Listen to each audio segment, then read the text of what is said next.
Yes, we are back in the deep, dark woods, and no doubt there will be some equally dark moments of pain and misery as we tackle the 104 power stage today on the Specialized Levo.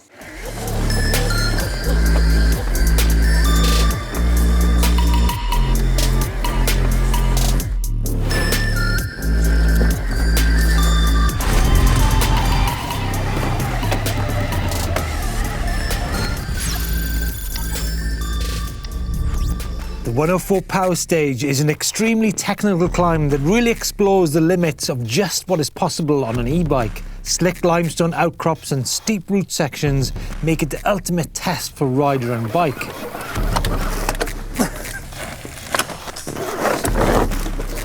He's f***ed it.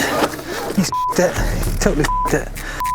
Against such a challenging backdrop, we set out to discover how each of the key e-bike motors can cope with such a climb, and in doing so explore their character, functions, and of course performance. Now, just in case you might be wondering about the relevance of the number 104, well, 1 minute and 4 seconds is the fastest time recorded so far by a rider on an e-bike on this particular hill, and the time we're trying to beat by way of using a variety of all the main motor brands.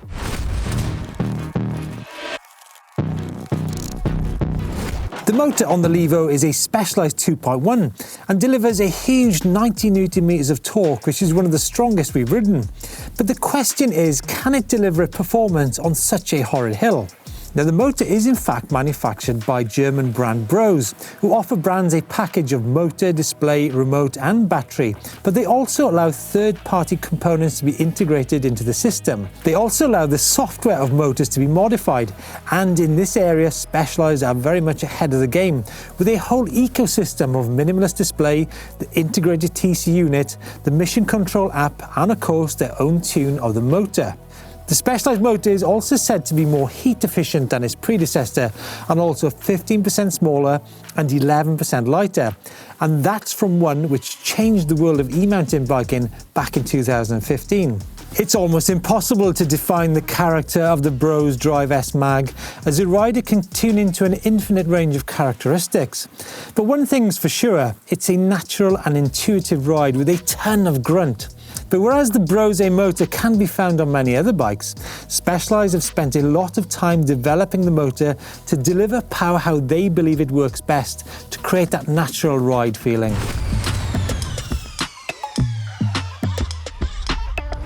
So, day 4 on the 104 power stage, and I have to say that thanks to the good old embedded limestone rocks, the conditions are pretty much the same as they have been on the previous days. However, there's a couple of little sneaky rocks working their way loose there, so although it remains largely the same, we need to be super careful. It's cutting up a little bit in places, but I don't think that's a bad thing because, well, in certain places it might add to a bit of traction. But anyhow, again, as we were, line choice is essential.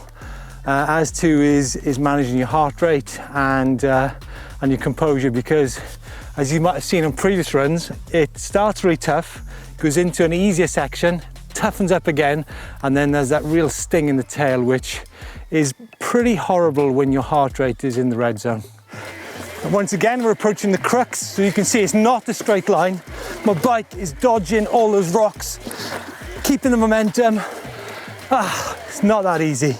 Now, I'm just sectioning this crux part of the climb, and the reason I'm doing it is because it blows my mind. Every time I get here on a timed run, I'm just in a hell of a mess, and I just mess it up. Now, I just want you guys to know how difficult it is, because you've got all these rocks every sort of few inches, so you've basically got to navigate your way through them, because if you hit one like this, it'll stall you, and then of course, if you get over that, you've got this one to stall your front wheel. So, and then you've got the step. So momentum is everything in this section, and you're blown out your ass, and it's actually pretty stressful, I have to say.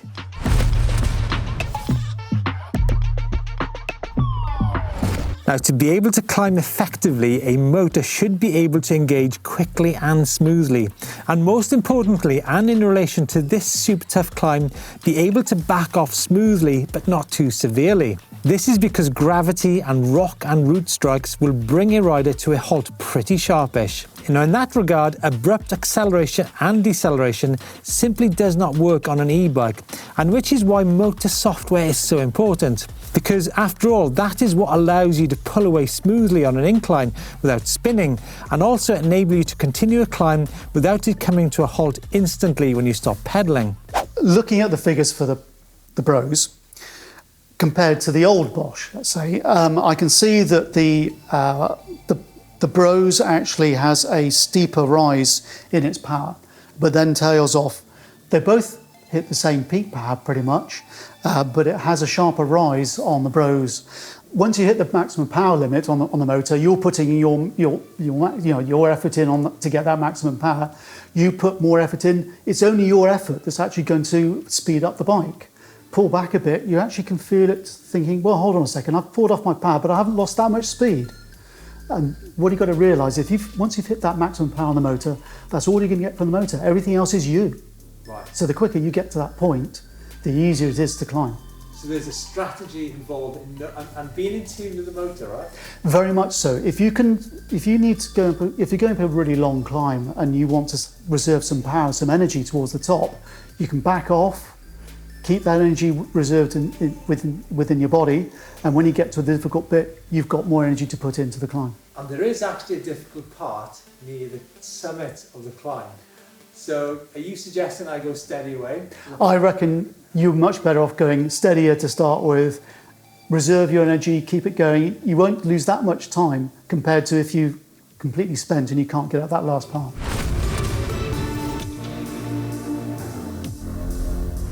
So far we have failed to break the 104 barrier, but today, as I mentioned, is the turn of the Specialized Levo, 150mm travel front and rear, 29-inch wheels front and rear. Now you will notice that we've got a super soft compound Assegai on the back of the Levo. However, we will be trying the bike with 27.5 2.8 million DHR2. Just out of interest more than anything. An interesting note on the Levo is that it actually uses a 11-speed cassette on the back with a much narrower range of gearing, which some people believe to be a flop on technical climbs compared to, say, many of the other 12-speed bikes which you've had up this hill. However, only the clock will really answer that question.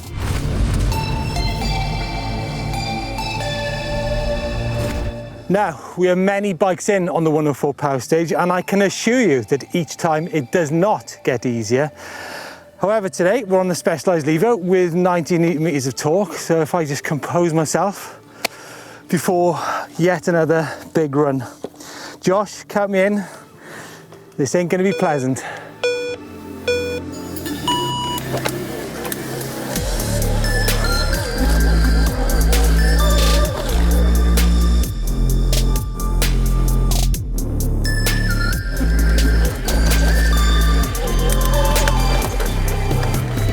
Here we go.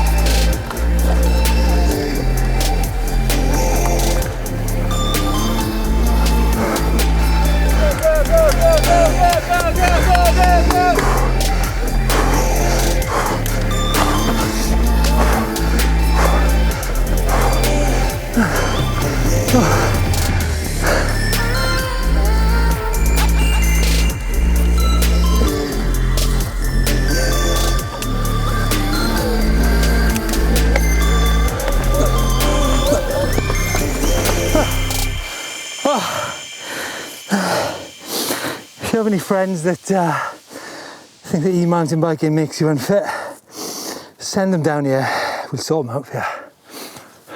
Tough times, those were tough times. I failed miserably on many occasions on that hill. And I gotta be honest, I was about to give up because I simply couldn't nail the crux. I don't know what it was maybe my mindset, maybe I was just tired. Ground conditions, however, the Levo shone through. She shone through, 103. beat the 104, I'm genuinely, I'm over the moon. I'm absolutely over the moon. But I think what this proved to me the last sort of week is how important all the elements are. It's not just about the motor. As you can see, I've actually slammed my seat really far forwards on this bike. I've tried it with both wheel sizes, pretty much the same times, and so I don't think wheel size comes into it, even though the 27.5 is slightly lower on the back. So you're probably gonna lose about 10 mil in the height of the back of the bike. Yeah, equally as challenging physically. 1 minute hill climb, a technical hill climb, is insane. I mean, if we had this hill, which was 5 minutes, it would, well, I don't think I would want to entertain it. But guys, 103,